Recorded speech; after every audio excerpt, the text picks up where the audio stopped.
So top against bottom, Elves versus Mordor. Game number 2, best of 7, finals of the loser bracket. The winner makes it to the grand finals, and the loser is not going home with empty hands. He will be the third spot of this tournament, which had 32 players to begin with. We had the group stage, double elimination tournament. It all led us to this moment. People like Maru, King Mustafa, but also Smoky had been eliminated on their way to the spot. Only these 3 people, Ave, Sauron, and Zirael, could make it to the top 3 in this year's World Championship. Remember, that's the 3rd time we are hosting this event. The last 2 times in 2019-2020, Smoky was able to win the World Championship in both years, and that's the first time he is not able to do that. And for that reason, we will have definitely a new champion, regardless who's gonna be. If it's gonna be Zirael, Sauron, or Ave, in either case, it's gonna be a new champion, a new era. The age of Smoky is over. The time of one of these 3 players has come. Orc Pit Slaughterhouses into the Orc Pit number 2, coming up from Mordor player Sauron, and Zirael is building up 4 Malone trees into the stable. Remember, in the previous game, the Mordor player was opening with the Corsairs, and they didn't really do much for Mordor. Pretty much all game long, they couldn't have enough impact. But orcs about orcs, they are being annoying. They are about to be spammed, and most importantly, they cost only 80, so it doesn't really hurt you when you lose them. But Corsairs, they are quite expensive. They cost almost 5 times the amount of orcs, so losing them is a bit more punishing. Orcs, it's whatever, you know. It's about buying time and scaling for free into the mid to late game, because you have seen, until Galadriel was recruited, Mordor late game is still very, very strong. You have Witch King, Mouth of Sauron, Haradrim Marches, like basically what Mordor has to offer is pretty strong. The only thing what kind of was disappointing for me were the the Mummy kills. The Mummy kills, they didn't have enough impact. You know, despite the fact they cost a lot of money and lots of time to be recruited, but the fact that they get countered so hard by pikemen. I mean, to be honest, they also had Forge Blades, maybe that's why. But still. Alright, beautiful trample. Again, Mordor against Elves, always. I mean, we see game number 1, random against random, and whatever comes in the game number 1, we do the same matchup in the game number 2, but the players are swapping the factions. In the game number 1, Zirael was playing Mordor, now he's playing Elves. And now his opponent was playing Elves, now he's playing Mordor. In the game number 3, it's gonna be resetted on a new map with a new matchup. But we see always 2 times in a row the same matchup. The reason is simple: to determine the better player, because, you know, you might say, I lost because of the matchup. Now you can't say this anymore. Barracks and stable. I think late game Elves can also be very strong with these units. You know, you recruit the Lindens and give them certain arrows, it can be quite strong too. Yeah, they forgot about the spot change, but I didn't want to quit now. To be honest, spots, they don't really matter that much in this game versus in BFME1. In this game, they don't really do much swapping the spots, you know, because it's symmetrical in either ways. So basically, the distance here from this spot to this spot is the same like this, you know what I mean? So here, this is the same like this. So the makers of the maps are making it symmetrical, and you have no spots to build, so it's not really important. Okay, so Haradrim Palace, Orc Pit. He has a bunch of orcs doing nothing, and they are cheering now. Look, they are fighting against each other. Who's gonna win, boys? This dude or this dude? A or B? Nobody. They cancel because they don't want to be observed while they are fighting against each other. The Malone tree is gonna be taken down by the orcs. And look at this. They have also the Bloodlust unlocked, which is a new thing for this orcs. So they deal now more damage. I mean, not new thing to this orcs. It's just renamed. This was called Bloodthirsty, but they called it Bloodlust.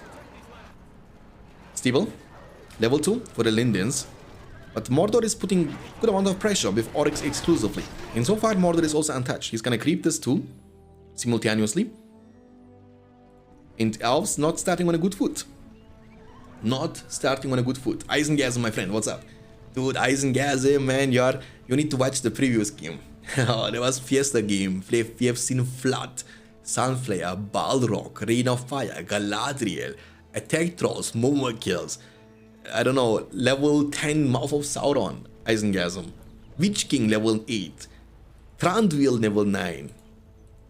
Included everything you ever desire in the Mordor against Elven matchup. Big push here. Lots of fortresses, yeah. Back and forth.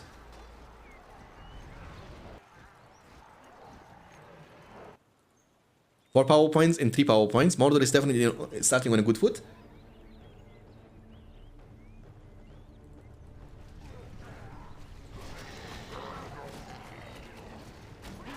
Oh boy. Look, it actually kind of, you know, they still take you some time to kill. It's not like you can one-shot them in a second. You still need to invest like 10 seconds to kill them. But it's going to be a big push now. We have a bunch of orcs in Easterlings this time to protect them, so you cannot just trample. I is on cooldown, and so is Rallying Call. And Mordor was building up an early tower to protect this area. 2 towers, the Lord of the Rings and the 2 towers. So this tower is sandwiched, but it's 2 battle towers. It's going to be kind of tough to destroy that with only 2 lancers. I mean, you can, but you will have to sacrifice lots of units. And at some point, you need to ask yourself, is it really worth it? Mordor was creeping this offensively, get even the money from the treasure on the ground. Trample with the Lindens. Lindens are also good against pikemen, not as a counter unit, but also because you have the chance to hit them from a long distance and you can kite them. Again, later on, when you have Silverton arrows, it can be very, very strong. Mordor. What can Mordor do about that? Mordor can go for Mouth of Sauron, of course, you know? Like, that's the go-to counter. Every faction has a proper answer to the cav. When you play Gondor, or I mean, man, you can go for Elma, for example. Even Theoden, Eowyn, Gandalf on horse. When you play Isengard, it can be Sharku. When you play Ingmar, it can be... maybe not with Ingmar. Ingmar has no real big counter to that. Elves have the Glorfindel. Mordor, Mouth of Sauron. In Goblins, have Spiderlings, have Drogon, have Gorkil, the Goblin King, on his Scorpion. And there comes the hero, the counter. The counter to rule these horse archers. They basically deal no damage, by the way. They deal no damage to Mouth of Sauron, he's just too tanky for them. Archers, Haradrim Palace level 3, actually, into the Haradrim Archers very, very soon. And also Haradrim Palace level 1. So he's gonna, you know, spam Easterlings and Haradrim Archers. Oh, the builder. Oh, no. Oh, hello, darkness, my old friend. By the way, guys, do you guys remember the moment here in which the builder from Elven player was trying to get away? If Mordor could have been able to destroy or kill the builder, this could be a whole different story. I won't forget this moment. This was like the moment of destiny, you know, the moment that counted. The deciding moment. The moment that he saved the builder from these 2 attack trolls was the most important move, I think, in the late game. I'm also good, thank you very much. I mean, we are very, very close to be finished with this tournament. It's the finals of the loser bracket, and this is gonna lead us later on to the grand finals, which is going to be the ending of this World Championship. We had only 32 players this year, but hopefully next year we will have 64 at bare minimum. That's what we are aiming for. Until next year, we will also have a new launcher for all BFME games. BFME 1 is already finished. It's going to be released very, very soon. But then the launcher is going to also include BFME 2 and Rise of the Witch King, making it quite easy, foolproof to download the games in 2023. So hopefully this will bring a bit more life to the online community, making it easy for the people to download the games. And fast and safe. And you don't need CD keys anymore. So you don't need CD key gen. You won't run into any problems like having the same CD key with your friends. All of these non-issues during the installation will be fixed in the launcher. And hopefully this will bring us to a glory year of 2023 BFME. And by the way, guys, happy birthday BFME 1. Today, 18 years ago, Battle for Middle-earth 1 got released. So today is the birthday of BFME 1. And I'm here streaming Rise of the Witch King. What's wrong with me? Big push. Easterlings, bunch of orcs, Haradrim archers. Strong. Oh, it's also my girlfriend's birthday. I mean, when she's also 18, then maybe...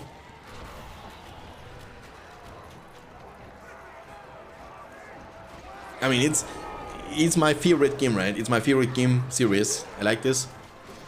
And again, I'm lucky that I have people around me with the same passion about this game, like Balindru, Ravo, and D-Make. Because one thing is for sure, you can't do everything alone. That's not possible. And all of this is possible because of you guys. Thank you guys. I mean, I need to say thank you to you.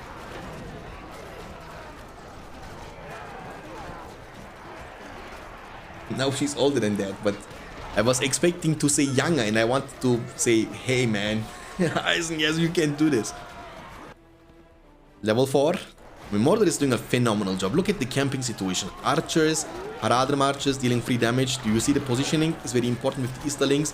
They are absorbing lots of free damage. Here comes the Eye of Sauron for leadership, for more tankiness. They are shooting from a long distance, but they are not very good to deal damage to the pikemen. There comes the big counter. Doubt will be used to make them weaker. The pikes, they need to get in there. The Malone tree has been demolished. Haldir drawing the sword. Should be using the bow to have a bit more, you know, safe range to shoot from a long distance. Again, get level 5. It's going to be important power spike. Bunch of units. Towers coming up from Mordor. Multiple of them, actually. 2 of them here, 1 of them here, 1 of them here. You know, protecting some certain key points, key areas of the map jungles of Fararat. And Alban player is building a wall. That's a very interesting wall positioning. I mean, what? What is the plan here? I mean, that's a very generous wall. Like, this guy is very, he's like, he's from Russia, you know what I mean? So you want to build a wall right here. He's gonna say, this is your country and this is my country, you know? That's the plan from this dude, maybe. He's actually building these walls quite generous. Like, I think he's gonna start building it very soon around this area and block him in every single possible way. Stable, level 2, double barracks, and only hero is Haldir. So you need some time, you know, to get level 5, but it's... Oh? The problem is the tankiness of the walls is very weak, you know? Like, you can destroy the walls in like no time. What the heck is this, man? Like, how can orcs attack the wall at the first place? They shouldn't be even allowed. Like, the purpose of the walls should be to be attacked from certain units only, like siege units, like trolls maybe, or catapults, rams. But orcs, they shouldn't be able to target this anyway. Okay. Big army, what is he doing with the army though? He's like chilling here. Catapulting up. Industry has been used. After the industry, 3 power points, 900 command points available. He's gonna get in safety, no problemo. Mouth of Sauron. But he's too greedy, man. Don't do this. You wanna get in there, you know? You wanna get in there, Why would you be greedy like this? Haldir! One more shot, but he can't get it done. Oh, they was so greedy, but he didn't get punished for it. Elves are up to 9 power points after the mist. So he's 6 power points away from getting to the Eagles. But again, he has Haradrim archers. I don't think Eagles might be the best call here. Eagles can get killed in a few seconds, especially when they get level 2 with the buffed arrow shot. This can deal bonus damage also to the Eagles. So what Mordor can do, and what Mordor should be doing, is to buy banner for only 400 from an orc pit level 1, because it's such a big power spike on this Haradrim archers, you know? And then you also get the ability to recover over time. More towers from Mordor. 1, 2, 3, 4 towers. Mordor has a force around the top right side. He was creeping this. But again, there are walls. So look at this, man. What is this game, man? Walls and building a tower behind the wall. Is this what the Wall Championship 2022 become? Yeah, goblins can climb the wall, yeah. But it's only goblin specific. Oh, but elves are doomed here, I think. There is no way you can... Oh, Haldir is gonna die. If he ping... Yeah, he's paying attention. He's gonna chase him now. Please, guys, watch for a second the damage from the Black Rider against Haldir, okay? He's full HP, right? He's basically full HP. Watch this. Watch this. Oh my... What is this? Oh my goodness. 3 hits. 3 hits and he's gone. And the most funny part is they can do this also against Aragorn, for example. You can also kill Aragorn in a few seconds. Missed around the fortress. And he went for the heal. I think he wanted to heal his Haldir, but it was just too late. It will delay his Eagles because of that. Tower doesn't do much against Black Riders. Black Riders are just too tanky for that. And... Oh! Be careful! Shoot! You can't. They are, your archers, they don't deal damage to Mouth of Sauron. Mordor is kind of making even more towers. What the heck? 1, 2, 3, 4, 5 towers in total. And that's will, of course, encourage also the Elven player to build towers. So here's a tower here, maybe build a second one.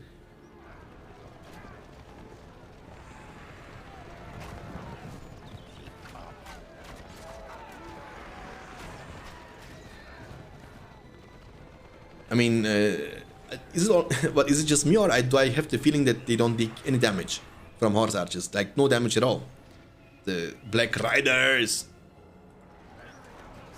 Uh-oh, big Mordor push, boys. We see orcs, Easterlings, and bunch of Haradrim archers. Mist is available and will have to be used.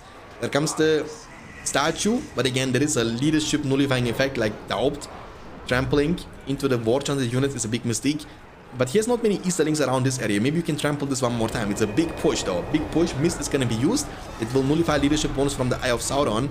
There comes the Rallying Call. Horse archers are shooting non-stop, but will they deal enough damage? Trampling to save the statue, but statue is going to be taken out anyway. You can see heal is going to be used. But until they reach to the back line, there are just too many orcs to go through, which slows them down big time, and they won't get the chance to deal damage. There comes the Worm Summon from the Mordor play. He's fully overcommitting here to this area. But he will get, I mean, he will lose this fight, right? But he will get stuff done definitely with the Worm Summon. He can deal some great amount of damage. Maybe can even take down the armory. Could be quite big. But I don't think he has vision, right? He has vision. He knows the armory is here. But I'm pretty certain he will prioritize to destroy those level 3 Malon trees. 1000 command points for Mordor, by the way, guys. 1000. And again, like in the previous game, there has to be Gollum somewhere lurking around the map. And if Mordor player Sauron can find the Gollum, like he did in the previous game, he can recruit the Ring Hero. The only difference would be, it wouldn't be Galadriel this time, it would be actually the Lord of the Rings himself. Sauron would be recruited. Sauron would be able to recruit Sauron. If this is not iconic, I don't know what is, okay? 5 power points after the Worm, and he has lots of money. He has lots of money in the bank. Elves are up to 860 command points, so he's kind of poorish. But still has a great and strong army on the field, right? It's not like, it shouldn't be underestimated. And this army is gonna get stronger and stronger with the Silverton arrows. It's gonna become even more stronger. Eagles can be still good, because he has not many archers, but he has the Witch King now on the field. Oh, Daubt, big Daubt coming in clutch. But too many pikemen, don't trample them. The Black Riders are just too tanky. Like, they shouldn't be able to fight this, I believe, right? I mean, it's like a bunch of pikemen fighting against you. Look at this, they have even heavy armor, those pikes, you know what I mean? They are just too tanky. Mouth of Sauron! He didn't attack him for whatever reason. Witch King is still on the field. Can get dismounted, of course, to be a bit more tanky against arrows. Oh, he did get dismounted. He has splash damage, by the way, guys. Hitting like an absolute truck. He has the best debuff in the game, Dread Rev. So basically minus 33% of armor and damage. You deal a third less damage and a third less armor you have, which is pretty big, you know. But Eagles available in a bit. 910 command points. Here's the tower here. I mean, here's the top right side is kind of secured. Also the bottom side here, double tower protecting this Malone tree. The builder will be found and taken down by the Black Riders. They are level 4 by now. Level 5 will make them immune to fear, so you can't stop them anymore. How can you stop them? Even if you go for the Cloud Break later on, you can't. But again, keep in mind that Black Riders are elite units, and unlike normal units, they can also level up to level 10. So the more levels, the more tanky and damage. Catapult. Eagles available now. Will he go for the Eagles? I hope he does. He's gonna go for the Eagles, yeah. 2-3 archers though. Can they do the work? They're level 1, they have no barbed arrow shots. You need 2 shots to kill a catapult with the Eagles. But you see the damage. Holy moly, the Haradrim archers are melting the Eagles. The good thing is you are able to fish power points, and that's one of the things I think it's bad that your power points are able to farm power points, but killing your power points doesn't reward your opponent. I don't think it's a good thing, to be honest with you, but it's maybe, you know, maybe it's me because I'm BFME1 player myself. But I think it should be rewarding to kill summoned eagles like Rohirrim, or even Balrog should be rewarded. Big commitment. The Black Riders are a bit too deep in there. They will eventually die to the pikemen, but Gothmog is going ham. With the tomato farm, the Witch King is using his, Fell Beast and attacking the Elven fortress over and over again. We are talking about elves, not men, not dwarves. There is no rebuild option from the spellbook. If the fortress falls, it will fall, and Witch King is gonna be able to end this once and for all. The last march of the Ents begins. Next game tomorrow in 9 Moscow, and he's gonna call it and leave.